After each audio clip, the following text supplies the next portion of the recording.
Coming up on Around San Diego, people in Escondido are reaching out to us about encampments along the Escondido Creek bed. Our Brian White is working for you to find out what's being done about it. And the Menendez brothers will have to wait longer than anticipated to hear whether or not they'll be released. Those details ahead. Plus, Trump could pull the plug on electric vehicle rebates. How California is responding.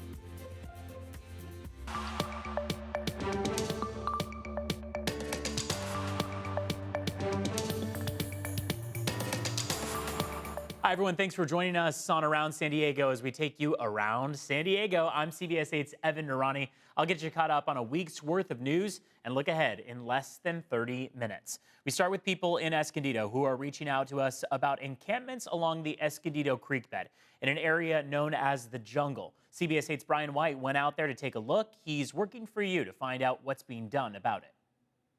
The encampment is one of the largest I've seen. This area of Escondido Creek near Citricado Parkway is known as the Jungle. I walked down there, I saw a lot of tents hidden back in the trees and some out in the open right alongside the walking path. Tents, tarps, where it meets the street, you see shopping carts filled with trash everywhere. I've seen homeless people passed out on the side of the road. These homes back up to the creek. You can see some encampments right here behind the fence. Chris Bouchard lives in a neighborhood nearby. He says people from the creek bed are breaking into his cars and stealing things out of the driveway and side yard. These are images from his security cameras. It's a tough situation. I feel trapped. I feel trapped and unsafe in my own home. It's hard. I have a pregnant wife and a 1.5-year-old kid, and to be able to not walk out your front door feeling comfortable is no way to live. So I reached out to the mayor of Escondido, Dane White, to get his take. Wow, it's out of control. Undeniably, it is a huge issue that certainly needs to be resolved. Mayor White says one challenge for a massive job like this is resources. It would come with a $6 million price tag for both the cleanup and to add fencing along the creek. One thing that will help is an added 1-cent sales tax in the city approved by voters that will bring in another 20 to 30 million in revenue for things like this. I think the average person looks at this and thinks just kick people out, clean it up, and fence it off. Like, what are you waiting for? He says another hurdle is the environmental process they have to go through. Since the creek is a waterway, they have to follow specific guidelines. It is going to be a huge lift with multiple agencies and partnerships. But like I said, we're in the process right now of exploring those partnerships and making sure we are doing what we're supposed to through the environmental process to make sure we're not doing anything illegal on our part. He expects action to be taken sometime early next year. In Escondido, working for you, Brian White, CBS 8. Moving out to Talmadge, where neighbors are saying thank you to first responders and firefighters, police officers as well, who saved their community during the Montezuma fire last month. Here is video from that fire on Halloween. It burned dangerously close to several homes in Talmadge. 6 homes were damaged, 1 beyond repair. Neighbors presented the firefighters and San Diego police officers with big cards that they had all signed. Meanwhile, there is still frustration after learning that the fire started in or near a homeless encampment. Try to be a compassionate person, but I've seen homeless walking in and out of our canyons from very many different vantage points, and I worry about it every single day. Neighbors add that they're also afraid of how this fire could affect the cost of fire insurance for the neighborhood and are worried that some homeowners' fire insurance could get canceled. Right now, an exact cause of the fire is still being investigated. A thief who is believed to have carried out several burglaries may have struck again in the same neighborhood. Investigators believe the same man may have burglarized 2 businesses in the Tierra Santa Gateway Shopping Center yesterday morning. The burglar stole cash and smashed 2 glass windows at Sanguchera Peruvian restaurant, the same thing at the Dairy Queen a few doors down. Entire door was shattered, a million pieces. We have a cash bag that holds the coins and a little bit of a few $1 bills, and they were able to get that. It was a couple $100 worth of cash. Police believe that the culprit is tied to at least 5 burglaries this month. You're asked to call police if you know anything about that. A Los Angeles judge has delayed his decision on whether to resentence Eric and Lyle Menendez for killing their parents 35 years ago. That judge has now set the hearing date for the resentencing request. That'll be on January 30th now. Meanwhile, the sisters of Jose and Kitty Menendez made passionate pleas to release them from prison. I want them home. They should never have been in such situations as presented themselves. What can a kid do when his father's... Oh, I can't stand it. The Menendez brothers were found guilty of murdering their parents back in 1989 and are now serving life sentences in San Diego County. Their lawyer argues new evidence of sex abuse by their father should allow them to go free. Sexually violent predator Merle Wakefield was released from a state mental hospital this week. CBS 8 has identified 2 of the potential locations for his temporary housing. One is on Desert Rose Ranch Road in Jacumba. The other is on Custer Road in Campo. Both locations were previously used to house other sexually violent predators. A Campo resident is concerned about the possible placement. We have a park down here, community center down here. We have a baseball field that everybody plays baseball, soccer. I foster here, so we have 6 kids under the age of 12. The Sheriff's Department tells us that they have not yet been notified of Wakefield's final placement. Wakefield will be requested to wear a GPS monitor, and a security guard will be on site 24 hours a day. Dog owners in downtown San Diego are speaking up after the discovery of dangerous fentanyl residue in discarded foil packets. Pet owners are worried about their dogs coming into contact with fentanyl residue left in aluminum foil on the streets or sidewalks. Residents tell us they've heard stories of dogs getting sick after that. Health experts say that if a pet is exposed to fentanyl, it's important to act fast. Signs can include drowsiness, failing to respond to commands, and trouble breathing.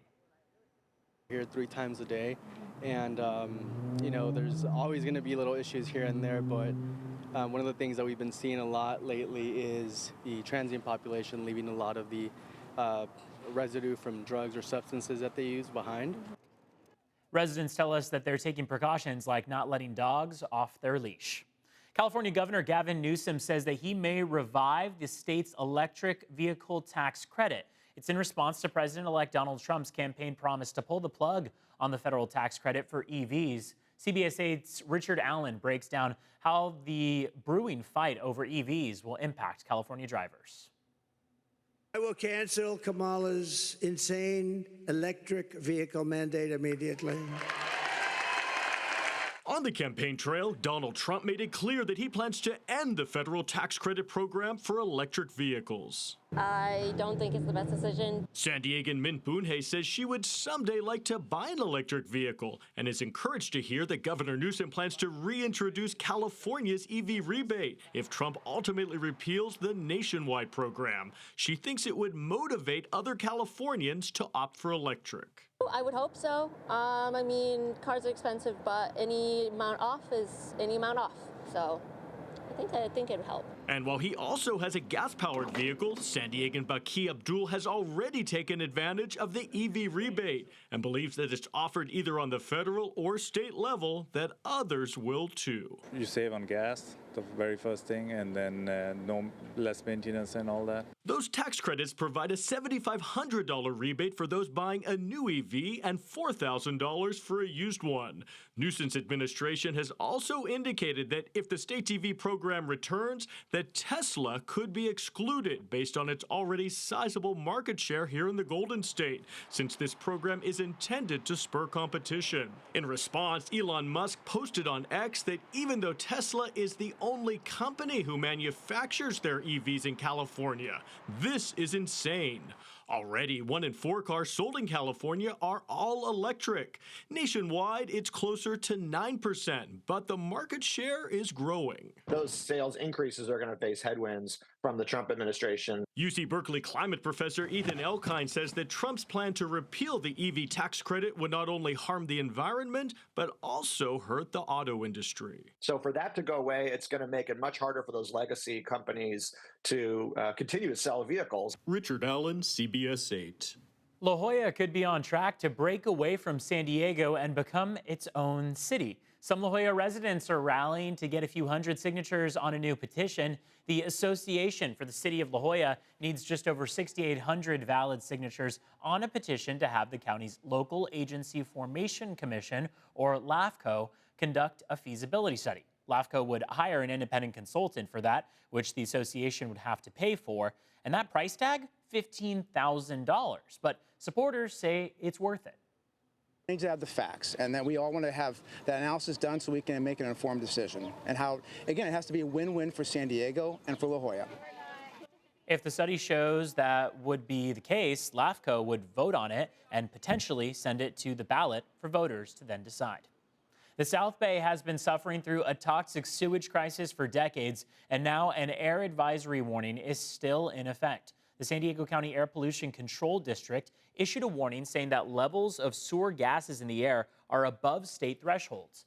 Part of Nestor reported readings of about 52 parts per billion of hydrogen sulfide. That's a toxic gas that smells like rotten eggs. Earlier this week, we spoke with people who live there. They say that when the wind blows, that odor gets even worse.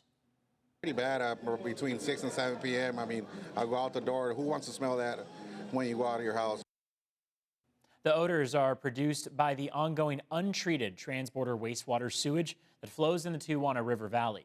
On days where the air quality is at unsafe levels, county health officials advise residents to stay inside, close windows and doors, and try to use an air purifier or run the AC. If you're looking for a new Christmas tree this year, listen up. We're working for you to tell you which kind might be best for you. Welcome back, everyone. In Pacific Beach, the second phase of repair work is now underway on the Crystal Pier. The west end of the pier has been closed to the public since December when it was severely damaged by storms and high surf. Construction crews finished some of the initial repair work earlier this year. The city of San Diego says that they are replacing 8 piles that were broken or damaged, as well as broken braces. Still unclear is when the entire project will be complete and when the pier will fully reopen. It's been delayed as the city works to secure funding for the project, as well as getting permanent and permits evaluating the damage before repairs can begin. The Crystal Pier Hotel remains open, and the contractor has agreed to put up the Christmas tree at the end of the pier in the meantime. As holiday shoppers hit the tree lots, you might be wondering which Christmas tree is right for you and perhaps your budget. CBS 8's Abby Black is working for you and breaking down the details about those real trees. Many families are getting ready to flock to the tree lots. You'll notice that you have some options: a flock tree, the ever so popular Douglas fir, or my personal favorite, the noble fir. You have many options, but you might see that there are fewer types of trees out there. We're working for you on what you need to know before you pick out your pine. It's beginning to smell a lot like pine. Today we have Douglas firs and noble firs. At Carmana's tree lot in Chula Vista, manager Juan Casas tells me something interesting. Tree suppliers are more limited this year. The suppliers of trees that we've had before have dropped a lot, and most suppliers mostly carry Douglas fir and noble firs. So let's go over some things and compare the two trees. Also their prices at a family tree lot versus big retailers, how tall of a tree you should get, and how to keep them looking fresh. Depends on how you decorate it and what your taste is. If you're looking for budget-friendly and bushy, the Douglas fir might be your go-to. It's the most common tree, and prices are holding steady from last year. The catch? These branches are not great for heavy ornament collections. And they're pretty much the same price as last year, but they're less pricey because they're a little bit harder to hang ornaments on them. We'll get to price in a moment. Now, if you're an ornament enthusiast, the noble fir is your star. With sturdier branches, these trees, often called the Cadillac of Christmas trees, can handle more decorations. They're pricier, but oh so fragrant. So this is like a bushier noble, and some people prefer like the sparse looking one like this where you can see the trunk, more old-fashioned. Let's talk money. I compared prices at Carmana's and big retailers like Home Depot. You're looking at Douglas firs can range from $42 to $69. Noble firs, $67 to $119. The taller they are, obviously the pricier they are. Now, how do you pick the perfect size? Measure your ceiling and subtract 1 foot to 1.5 feet for the stand and topper. How much space do you want to take up? Forget what you've heard about sugar water or aspirin. There's no scientific proof they keep trees fresh. The real secret? Plenty of water. These trees can drink up to 1 quart of water daily for each inch of trunk diameter. Wherever you buy your tree, it should have a fresh cut on the bottom so it soaks up more water. Working for you in Chula Vista, Abby Black, CBS 8. All right, you got some options there for your tree.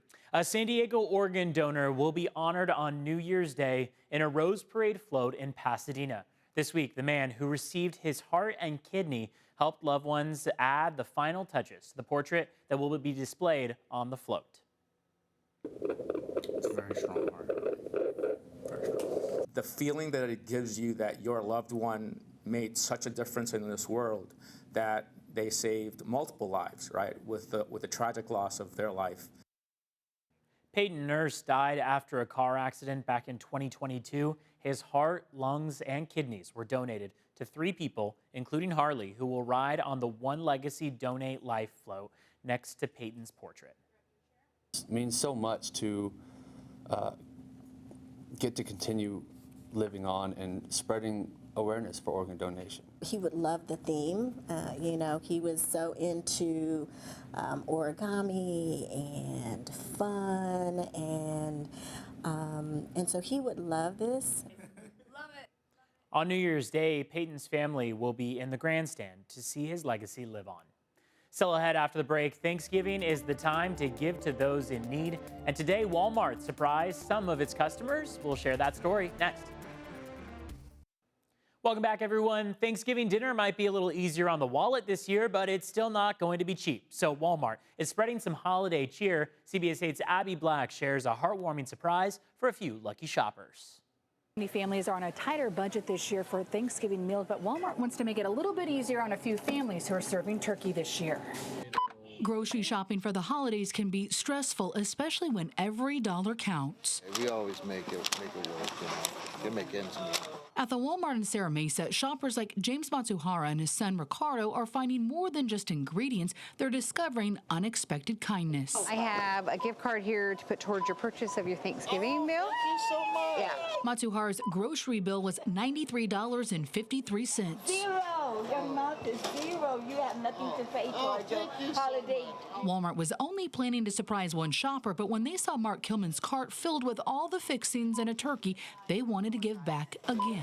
Take out a loan here this holiday season. Store manager Bobby Joe Lewis stepped in to cover almost half of Mark's grocery bill that totaled $218. So today I would like to cover some of your Thanksgiving meal. Oh, that'd be awesome. The American Farm Bureau Federation reports that Western families will spend around $67 for a Thanksgiving meal, about 5% less than last year, but still higher than pre-pandemic prices. You know, the holidays are really stressful for people. So. Thank you so much. You're welcome. The generosity does not stop there. Walmart also offered a free Walmart Plus membership and offered to donate a meal to a family in need or to the Salvation Army. I'm shaking. I'm so happy. You know? This is more than just a shopping trip. The past year or so, it's been, definitely hitting the pocketbook, that's for sure. It's a moment of unexpected kindness that's inspiring gratitude this holiday season. It's a relief, for sure, because my parents don't have to spend as much money. In Serra Mesa, Abby Black, CBS 8. You have a wonderful day. And that'll do it for all of us here at CBS 8. Thanks for your time and thanks for staying informed. For CBS 8, I'm Evan Nurani. Take care.